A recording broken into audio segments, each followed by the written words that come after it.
Ky është Claudio Hekurani, 29 vjeçari, i cili në tentativë për t'i vjedhur nga dora celulari një 16 vjeçareje u arrestua nga policia.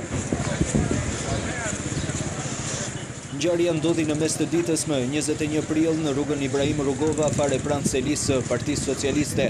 Hekurani terrorizoi të miturën dhe i mori celularin nga dora.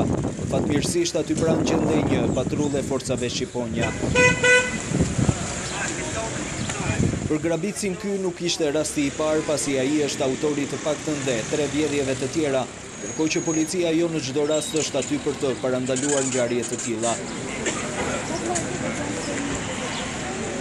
Krimi ordiner, kryesisht vjedhjet apo grabitjet në rrugë, autobus apo mjediset të tjera publike janë një shqetësim serioz për qytetarët, ndërkohë që mesatarisht në Tiranë regjistrohen 3 deri në 6 raste në ditë. Në një kohë që policia vazhdon punën për zbulueshmërinë, sërish arritjet e saj mbeten të papërfillshme krahasuar me rastet e regjistruara.